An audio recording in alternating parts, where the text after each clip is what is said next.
बच्चों and welcome to the wonderful world of economics. Yes बच्चों, as we have started our journey of multiplier की theory at SY BCom level, जो हमारे third semester की बहुत ही important journey है। अब इस मल्टीप्लायर थियरी को हमने क्या कहा बच्चों, ये हमारे मॉडर्न थियरी में बहुत ही इम्पॉर्टेंट रोल प्ले करती है, क्योंकि जब हम जेएम कीन्स के हम मॉडर्न थियरीज़ को देखते हैं जिसमें इनकम, आउटपुट और एम्प्लॉयमेंट थियरी किस तरह से हमारे इकोनॉमिक ग्रोथ और डेवलपमेंट में इम्पॉर्टेंट रोल प्ले करती है, तो मल्टीप्लायर के बगैर तो वो पॉसिबल ही नहीं है।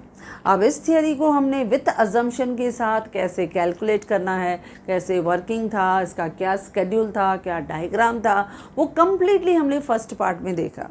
अब आज हम देख रहे हैं दो शॉर्ट नोट जो मल्टीप्लायर से रिलेटेड हैं, और वो है what are the limitations of multiplier and what are the leakages found in multiplier process in a very easy way, as you know that simplicity is our main motto. Now बच्चों, एक short note जो limitations हैं, वो limitations तो आज revision है। आप कहोगे ये रिवीजन कैसे है, क्योंकि हमने फर्स्ट पार्ट में जो पढ़ा था, जब थियरी ऑफ मल्टीप्लायर हमने किया, जो आरएफ खान ने 1931 में डेवलप किया था, उसने तो कहा था कि due to change in investment, अगर हम चेंज करते हैं तो उसकी वजह से आपकी इकोनॉमी में एम्प्लॉयमेंट बढ़ती है। उसने इसे एम्प्लॉयमेंट मल्टीप्लायर कहा, लेकिन जेएम कीन्स ने उसको अपने अंदाज में रीडिफाइन किया।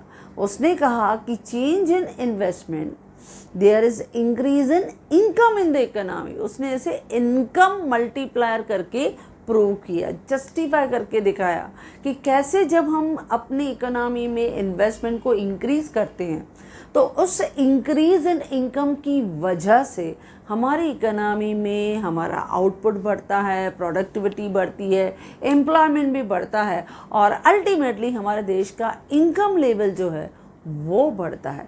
इसके लिए जेएम कीन्स ने उसे कहा इनकम मल्टीप्लायर। अब उसके अजम्पशंस बच्चों हमने पढ़े, वही अजम्पशंस जो हैं वो बने हैं लिमिटेशंस ऑफ मल्टीप्लायर। जैसे हमने फर्स्ट देखा, पहला जो लिमिटेशन हमें इस थियरी में दिखाई देता है वो है अवेलेबिलिटी ऑफ रिसोर्सेज।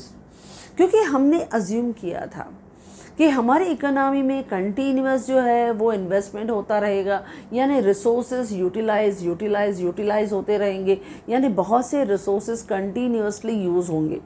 लेकिन अगर वहाँ पे अवेलेबिलिटी ऑफ रिसोर्सेज नहीं हुआ तो प्रॉब्लम होगा।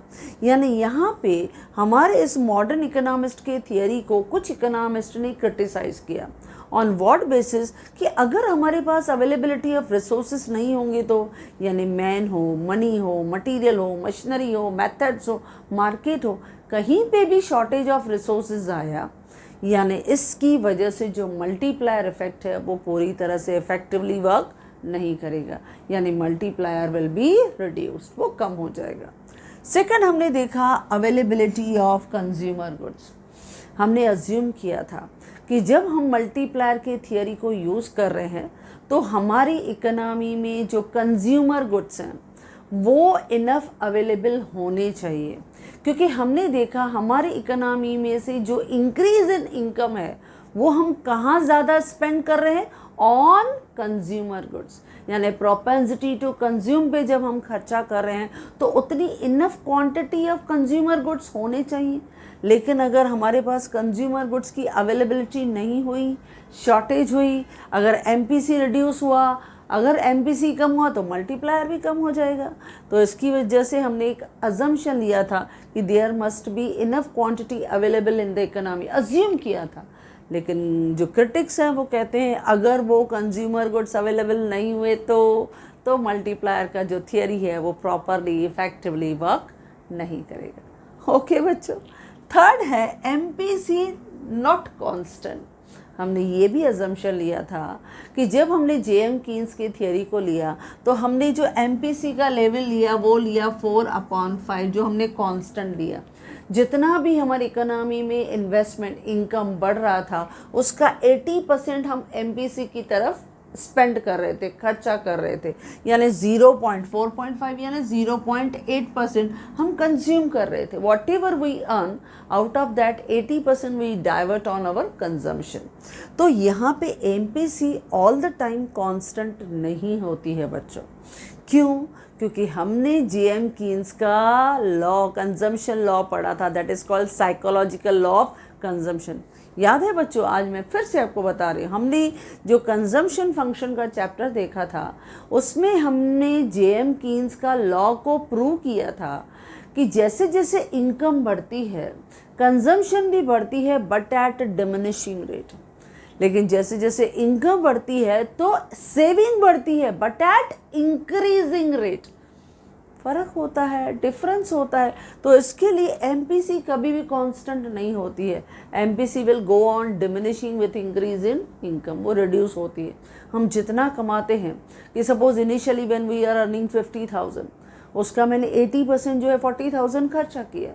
लेकिन जैसे ही मेरी इनकम 60,000 हो गई तो उस 60,000 का मैंने क्या किया, अब मैंने अपना जो एक्सपेंडिचर है वो बढ़ाया। लेकिन मैंने क्या किया, 80% नहीं, मैंने क्या किया, 75% जो वो खर्चा किया। फिर जैसे और इनकम 70,000 हुई, फिर मैंने क्या किया, 70% जो है वो खर्चा किया। इनकम बढ़ा, मेरा खर्चा भी बढ़ेगा, लेकिन जो रेशियो है, परसेंटेज है, it will go on diminishing. तो marginal propensity to consume will never be constant, कभी भी कांस्टेंट नहीं रहता है। जैसे इनकम बढ़ता है हम अपने कंजम्पशन के परसेंटेज और रेशियो को डिमिनिश करते हैं। तो अगर हमारा MPC चेंज होगा तो मल्टीप्लायर कैसे सेम रहेगा, मल्टीप्लायर कैसे इंक्रीज होगा, तो multiplier will also affected. Next है फुल एम्प्लॉयमेंट। अब हमने कहा था जब मल्टीप्लायर का वर्किंग चल रहा है तो हमारी इकोनॉमी जो है वो किस लेवल पे है, लेस देन फुल एम्प्लॉयमेंट। इसके लिए जो इन्वेस्टमेंट आ रही है हम लोग क्या करें, इंक्रीज है। जब इन्वेस्टमेंट होती है उसमें से 80% जब खर्चा हो रहा है, वही 80% जब आपकी इकोनॉमी में फिर जो है वो इन्वेस्ट हो रहा है, वही आपका expenditure will become the income of next group. फिर वो अपने इनकम का 80% खर्चा कर रहा है। इस तरह से हमने मल्टीप्लायर में देखा था कि जब ऐसे कंटिन्यूअस इन्वेस्टमेंट हमारी इकोनॉमी में हो रही है तो हमारे इकोनॉमी में जो इनकम है, आउटपुट है, एम्प्लॉयमेंट है, वो फुल एम्प्लॉयमेंट के लेवल तक बढ़ती जाएगी। But once you reach at the level of full employment, फिर तो आपकी इंड्यूस्ड इन्वेस्टमेंट जो है उसको आप कितना भी इन्वेस्टमेंट करो, it will not affect on our multiplier number. उस मल्टीप्लायर पे उतना इफेक्ट नहीं रहेगा। यानी आपका फुल एम्प्लॉयमेंट हुआ तो दिस थियरी में आप देखोगे मल्टीप्लायर पे उतना इफेक्ट नहीं रहेगा। तो ये भी एक लिमिटेशन हमें इस थियरी में दिखाई देता है। ओके बच्चों, नेक्स्ट है कंटिन्यूअस नेट इन्वेस्टमेंट। अब हमने ये भी अजम्पशन लिया था कि हमारी इकोनॉमी में हम लोग क्या करेंगे, कंटिन्यूसली नेट इन्वेस्टमेंट करते ही रहेंगे। अब ये ऑल द टाइम पॉसिबल नहीं होता कि कंटिन्यूसली आपकी इकोनॉमी में इन्वेस्टमेंट होता रहे। कभी हम देखते हैं ऑटोमोबाइल्स की तरफ हम लोग इन्वेस्टमेंट करते हैं, कभी हम दूसरे इंफ्रास्ट्रक्चर यानी रेलवेज़ हैं उसकी तरफ हमने जो है इन्वेस्टमेंट किया, कभी हमने एविएशन की तरफ हमने इन्वेस्टमेंट किया, कभी हमारा कुछ खर्चा जो है वो डिफेंस की तरफ डाइवर्ट होता है। तो इस तरह से जो कंटिन्यूअस इन्वेस्टमेंट है किसी एक सेक्टर पे फोकस नहीं है बच्चों, वो डिफरेंट सेक्टर्स में हमारी इकोनॉमी में इन्वेस्टमेंट होता है। तो बट नेचुरल अगर एक सेक्टर में इन्वेस्टमेंट ज़्यादा हो गई तो वो आपका दूसरे सेक्टर पे अफेक्ट ज़रूर करेगा। यानी इस तरह से जो हम एक्सपेक्ट कर रहे हैं कि इतना मल्टीप्लायर इफेक्ट जो है वो due to increase in investment की वजह से हमें दिखेगा, सम टाइम वो हमारे एक्सपेक्टेशंस जो हैं वो प्रॉपरली करेक्टली हमें इकोनॉमी में प्रूव होते दिखाई नहीं देती हैं। तो some time continuous net investment दिखाई नहीं देता है। ज़रूरी नहीं है कि कंटिन्यूअस नेट इन्वेस्टमेंट जो है वो इकोनॉमी में दिखे, या हम देखते हैं इन्वेस्टमेंट डिफरेंट सेक्टर्स में है। सम टाइम एग्रीकल्चर सेक्टर्स में है, कभी इंडस्ट्रियल सेक्टर्स में है, कभी टर्शरी सेक्टर्स में है, तो अलग अलग सेक्टर्स में होती है। अब एक जगह जब इन्वेस्टमेंट होता है तो उसका इफेक्ट दूसरे सेक्टर्स पे तो रहेगा ही रहेगा। अब एक का इफेक्ट दूसरी जगह एडजस्टमेंट थोड़े दिखाई देगा। तो इसके लिए हमारे मल्टीप्लायर इफेक्ट में जो हमारे एक्सपेक्टेड टारगेट्स हैं सम टाइम अचीव नहीं होते। नेक्स्ट है मल्टीप्लायर का पीरियड। अब पहली बात तो बच्चों ये मल्टीप्लायर का पीरियड होता क्या है? मल्टीप्लायर का पीरियड यानी एक टाइम पीरियड, एक टाइम गैप। कौन सा? जब हमें इनकम रिसीव्ड होती है और जब हम इसी इनकम को खर्चा करते हैं, इनके बीच का जो गैप होता है वो होता है मल्टीप्लायर पीरियड। तो मैंने डेफिनेशन दिया है, the time gap between receipt of income, जब हमें इनकम मिलती है, the time gap between receipt of income and spending of income, और जब हम उसी इनकम को खर्चा करते हैं उसे हम कहते हैं मल्टीप्लायर का पीरियड। अब जनरली हम देखते हैं जब सैलरी हमारे अकाउंट्स में ट्रांसफ़र होती है, अब ज़रूरी नहीं है ऑन द स्पॉट खर्चा हो, जैसे जैसे हमारी ज़रूरत होती है तो हम लोग क्या है, कभी हम ऑनलाइन है हमने वैसे ट्रांसफ़र कर दिया, किसी को गूगल से हमने ट्रांसफ़र कर दिया, कभी हम कैश से ट्रांजैक्शंस कर लेते, तो डिफरेंट वे में हम ट्रांजैक्शंस करते रहते। तो ये क्या है, जब हमारी इकोनॉमी में इस तरह से ग्रेटर पीरियड रहेगा, यानी मल्टीप्लायर गैप जो रहेगा वो अगर ज़्यादा हो गया तो आपका जो मल्टीप्लायर का इफ़ेक्ट है वो क्या हो जाएगा, मल्टीप्लायर की वैल्यू क्या हो जाएगी, लोअर हो जाएगी। तो इसके लिए हमने कहा द टाइम गैप जो है, जो बिटवीन इनकम रिसीव्ड और इनकम स्पेंड, अगर वो टाइम गैप ज़्यादा है यानी मल्टीप्लायर पीरियड बड़ा है, ग्रेटर द मल्टीप्लायर का पीरियड, तो कंजम्पशन विल बी लेस, और अगर मार्जिनल प्रोपेंसिटी लेस यानी कंजम्पशन लेस, तो lower will be the value of multiplier. तो मल्टीप्लायर की वैल्यू भी क्या हो जाएगी बच्चों, कम हो जाएगी। तो जो हमने अजम्पशंस लिए थे वही सब अजम्पशंस जो है वो बन गए लिमिटेशंस ऑफ मल्टीप्लायर। ओके बच्चों, तो सम टाइम ये कभी कभी आपको शॉर्ट नोट में दिखाई देता है जिसमें से आप इजीली 5 पॉइंट्स आप लिख सकते हो। ओके, जो अजम्पशंस थे वही उसके लिमिटेशंस बन गए, तो बहुत आसान काम हो गया। अब दूसरा शॉर्ट नोट भी जो हमें जनरली दिखाई देता है वो है लीकेजेस। लीकेजेस यानी कौन से हमें इस मल्टीप्लायर के प्रोसेस में वीक पॉइंट्स, लूप होल्स कौन से दिखते हैं, किसकी वजह से मल्टीप्लायर का इफेक्ट वीक हो जाता है, लीक हो जाता है, यानी हमारी कहाँ कैश जो है वो कहीं ना कहीं ऐसे डिफरेंट एरियाज में ड्रैग हो जाती है जो हमारे मल्टीप्लायर के इफेक्ट को हाई होने से कम कर देती। जैसे हम पहला देखते हैं saving. First very important leakages जो है वो सेविंग है। जैसे हमने कहा कि हमारी इकोनॉमी में जब 1000 करोड़ का हमने इन्वेस्टमेंट किया, हमने ओरिजिनल इंक्रीज इन इन्वेस्टमेंट किया, तो उसका 80% जो था दैट इज़ 800 करोड़ वो किस पे खर्चा हुआ, एमपीसी यानी कंजम्पशन पे खर्चा हुआ। तो जो 200 करोड़ थे वो क्या थे बच्चों, वो सेविंग की तरफ डाइवर्ट हो गए, क्योंकि हमारे इनकम का हिस्सा, मैक्सिमम हिस्सा जो है वो 2 पार्ट्स में डिवाइड होता है। एक होता है कंजम्पशन जो मैक्सिमम हिस्सा है, और दूसरा होता है सेविंग जो हम सेविंग करते हैं। अब हर एक इकोनॉमी में ये जो सी का यानी मार्जिनल प्रोपेंसिटी टू कंज्यूम का रेशो है, परसेंटेज है, वो डिफरेंट रहता है। अब जैसे हमारे डेवलपिंग इकोनॉमी है, हमारी इकोनॉमी में हम देखते हैं तो जेएम कीन्स का जो थियरी है मल्टीप्लायर का वो जस्टिफाई होता है। जैसे हमने कहा हम जो कमाते हैं उसका मेजर प्रोपोर्शन जो है वो कंजम्पशन की तरफ डाइवर्ट होता है, यानी 80% तो डाइवर्ट होता ही है, और बाकी जो 20% है वो हम सेविंग की तरफ रखते हैं for future risk and uncertainties, क्योंकि कॉन्टेंजेंसीज के लिए प्रिकॉशनरी मनी भी हम कीप असाइड करके रखते हैं। तो जब हमने वो सेविंग के लिए साइड करके रखा है तो क्या है, वो आइडल कैश है, वो हमने साइड करके रखा है। जब हमें अच्छी अपॉर्चुनिटीज़ मिलेंगे, अच्छे इन्वेस्टमेंट के ऑफर मिलेंगे, रेट ज़्यादा मिलेगा, तो वी विल इन्वेस्ट इट, तो हम इन्वेस्ट करेंगे। तो इसके लिए पहला जो हमारी लीकेजेस इस मल्टीप्लायर प्रोसेस से मिलता है, सबसे बड़ा लीकेज है सेविंग, क्योंकि हर इंसान अपनी इनकम का कुछ हिस्सा ज़रूर सेव करता है। और मैंने कहा ये डेवलपिंग इकोनॉमी में फिर भी हमारा कंजम्पशन पे ज़्यादा खर्चा होता है।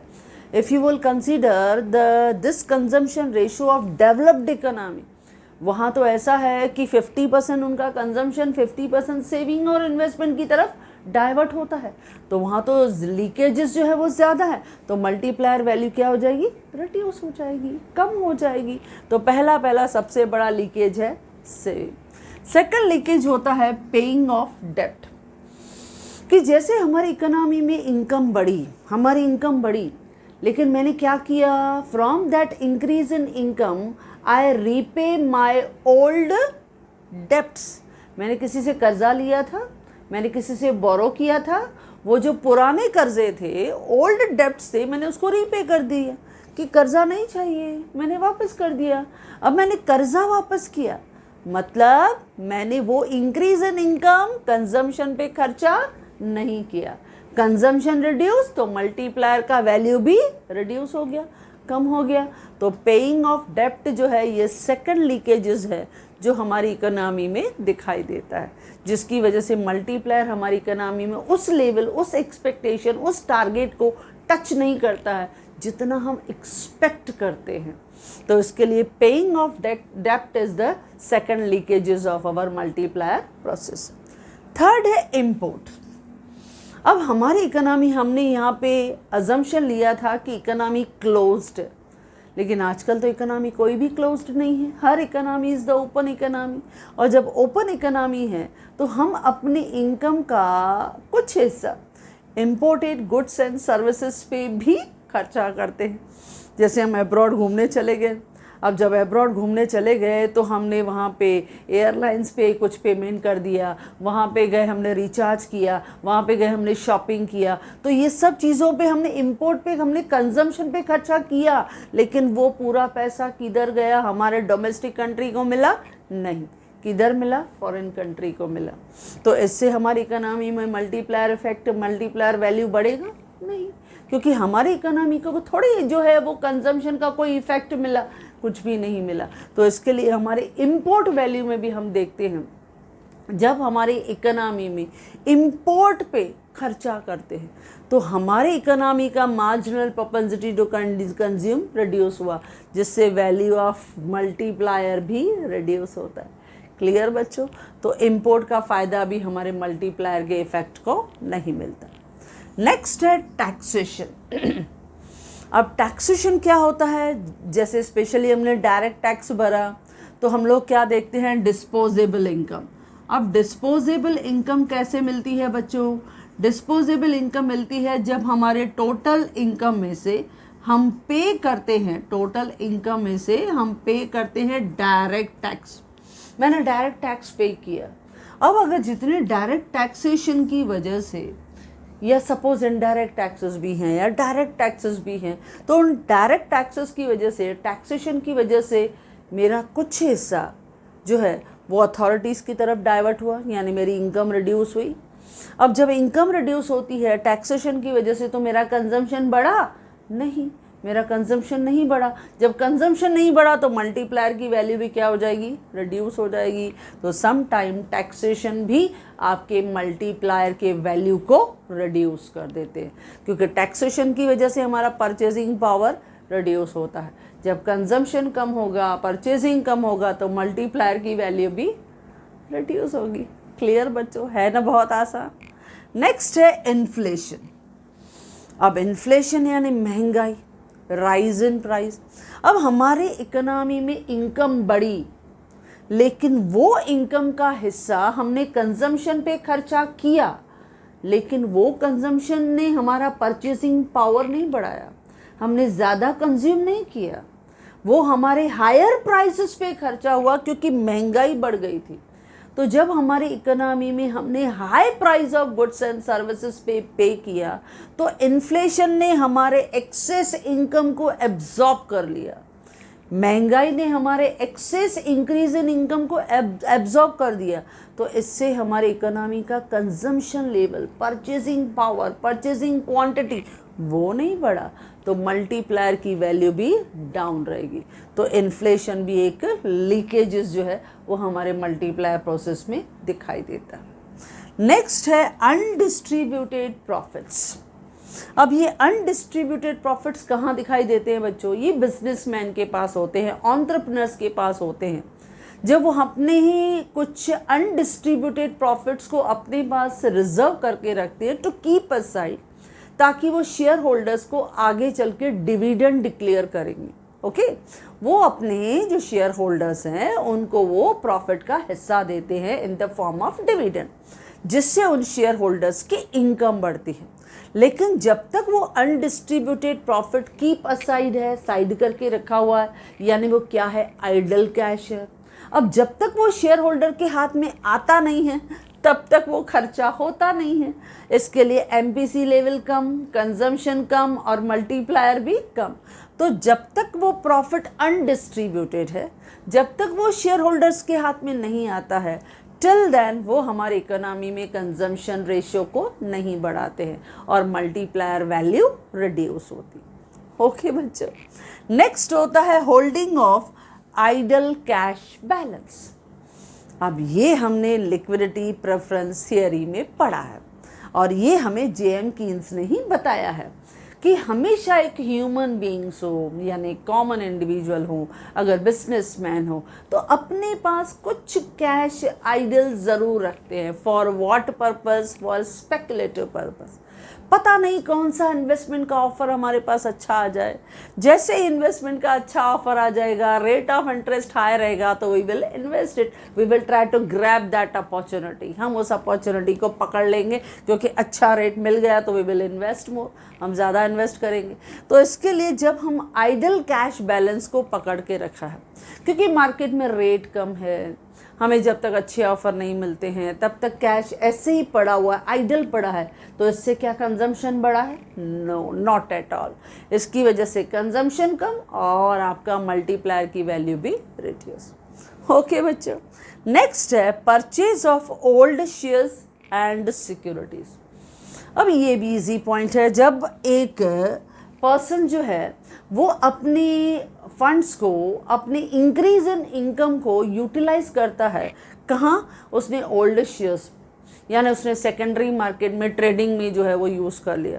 अब वहाँ पे उसने ओल्ड शेयर्स एंड सिक्योरिटीज़ को बाय और सेल कर दिया, तो क्या उसने कंजम्पशन पे खर्चा किया? नहीं, क्योंकि मल्टीप्लायर की पूरी थियरी किस पे काम कर रही है? वो एमपीसी पे काम कर रही है, यानी मार्जिनल प्रोपेंसिटी टू कंज्यूम, उस पे काम कर रही। हम कंजम्पशन पे खर्चा नहीं कर रहे, हम क्या कर रहे? ओल्ड शेयर्स एंड सिक्योरिटीज़ को सेकेंडरी मार्केट में ट्रेडिंग कर रहे। तो इससे हमारी कंजम्पशन बढ़ी क्या? नो। जब कंजम्पशन नहीं बढ़ी तो मल्टीप्लायर बढ़ेगा क्या? नो। तो इसके लिए मल्टीप्लायर की वैल्यू क्या हो गई बच्चों? कम। तो ये अगर हम अपनी इनकम को यूटिलाइज करते हैं for purchase of old shares and some securities, तो ये भी हमारे मल्टीप्लायर के प्रोसेस से क्या है? लीकेजेस। तो ये सब 8 लीकेजेस हैं। ये भी शॉर्ट नोट में आपको कभी कभी आपसे पूछा जाता है कि explain the leakages in multiplier process, कि मल्टीप्लायर के प्रोसेस में क्या क्या लीकेज है, जिसमें कोई भी 5-6 आप बता सकते हो। बहुत इजी है। जैसे सेविंग हमने कहा, पे ऑफ द ओल्ड डेब्ट्स हम पे करते हैं, कभी कभी यहाँ इम्पोर्टेड गुड्स एंड सर्विसेज पे हम लोग पे करते हैं, जो हमारे देश से बाहर पैसा चला जाता है, तो हमारे देश में तो कंज्यूम हुआ नहीं, तो हमारे देश का मल्टीप्लायर वैल्यू कैसे बढ़ेगा? टैक्सेशन में वो पैसा जो है वो हमारे कंजम्पशन को रिड्यूस कर लेता है, तो मल्टीप्लायर कम है।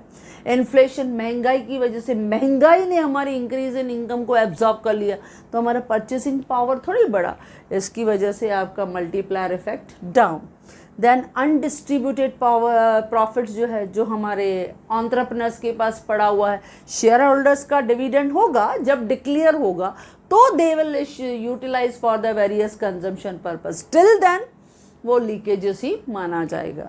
या holding of idle cash balance, अगर हम अपने पास सिर्फ कैश ऐसे ही रखा है क्योंकि रेट इतना अच्छा नहीं है, तो हम प्रेफर करते हैं लिक्विडिटी अपने पास रखना, तो इसके लिए आइडल कैश भी क्या है? ये आपके लिए लीकेजेस है। या हमने कहा ओल्ड शेयर्स और सिक्योरिटीज़ पे अगर हमने वो परचेज़ किया, उधर खर्चा हो गया, यानी कंजम्पशन पे तो खर्चा नहीं हुआ, इसकी वजह से आपका मल्टीप्लायर वैल्यू डाउन। तो ये है 2 important short note from multiplier की थियरी। तो बच्चों ये याद रख लेना, क्योंकि ये बहुत इजी है। कोई भी शॉर्ट नोट अगर आपसे कहता है तो आप कोई भी आप उसमें 5-6 पॉइंट ईजिली अटेम्प्ट कर सकते हो, बहुत इजी है, और नोट्स में तो मैंने आपको ईजिली दिया है। ओके बच्चों, so if you like this video, you can share with your maximum friends And if you want my handwritten notes, a link is given in the description box. Thank you.